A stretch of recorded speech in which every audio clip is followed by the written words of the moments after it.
Guide complet pour les micro-entrepreneurs. Comprendre et maîtriser le cadre juridique, fiscal et social. Par Habib François Chalabi. Disponible sur Amazon. Chapitre 14. Les seuils de chiffre d'affaires, les calendriers et les calculs. Le régime d'auto-entrepreneur est soumis à des seuils de chiffre d'affaires, Canada, qui peuvent impacter les obligations fiscales et sociales de l'entrepreneur. Il est donc important de comprendre comment ces seuils fonctionnent et comment les calculer. Les seuils de chiffre d'affaires. Le régime d'auto-entrepreneur est soumis à des seuils de Canada annuels qui varient en fonction de l'activité exercée. Les seuils sont définis par la loi et peuvent être consultés sur le site du gouvernement. Lorsque le Canada annuel dépasse les seuils fixés, l'entrepreneur peut être soumis à des obligations fiscales et sociales supplémentaires.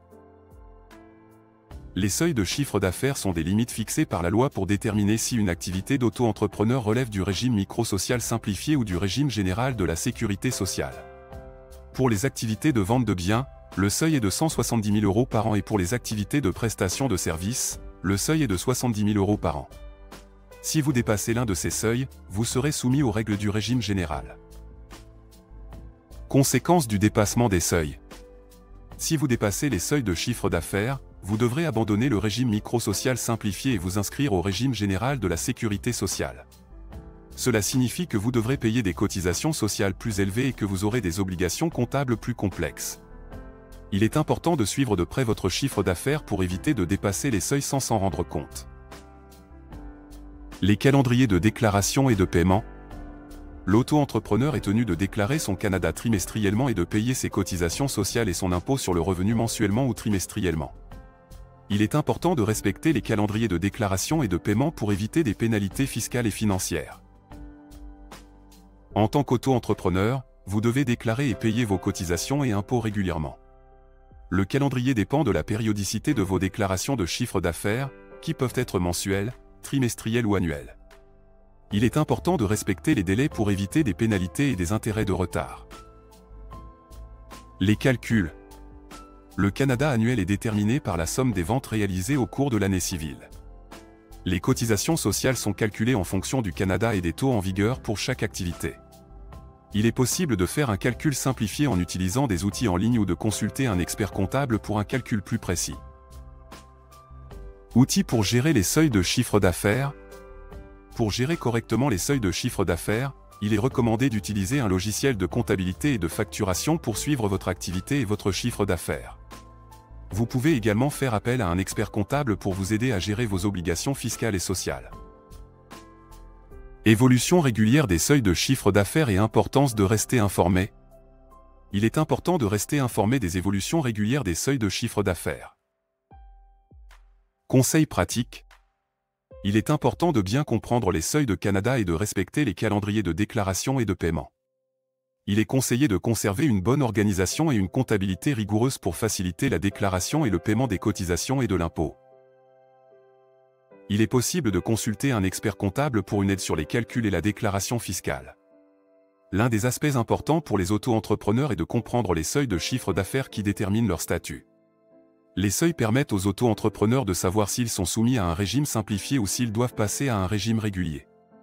Il est donc crucial de les connaître pour éviter les sanctions financières et administratives.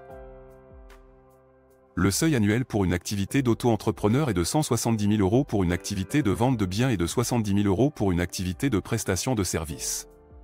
Si le chiffre d'affaires dépasse ce seuil, l'auto-entrepreneur doit alors faire une demande pour basculer dans un régime classique. Il est également important de comprendre les différents calendriers pour le paiement des cotisations et des impôts. Les auto-entrepreneurs doivent déclarer leur chiffre d'affaires mensuellement ou trimestriellement, en fonction de leur activité. Ils doivent également payer leurs cotisations sociales et l'impôt sur leurs bénéfices.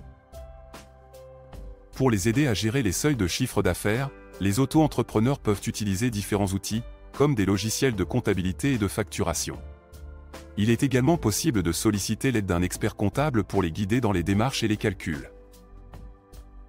Enfin, il est important de noter que les seuils de chiffre d'affaires peuvent être modifiés périodiquement, il est donc recommandé aux auto-entrepreneurs de rester informés et de se tenir à jour sur les évolutions légales. Définition des seuils de chiffre d'affaires pour les activités d'auto-entrepreneurs, vente de biens et prestation de services. Conséquences du dépassement des seuils. Calendrier de déclaration et de paiement des cotisations et de l'impôt. Outils pour gérer les seuils de chiffre d'affaires, logiciel de comptabilité et facturation, expert comptable. Évolution régulière des seuils de chiffre d'affaires et importance de rester informé. Source. Site gouvernemental dédié aux auto-entrepreneurs, https://www. Auto-entrepreneur. URSSAF. FR Portail Home. HTML. Code de la sécurité sociale, article L.137-13 et suivant. Code général des impôts, article L.123-1 et suivant. Le régime d'auto-entrepreneur est soumis à des seuils de Canada annuels qui peuvent impacter les obligations fiscales et sociales. Il est important de comprendre les seuils de Canada, les calendriers de déclaration et de paiement, et de respecter ces obligations.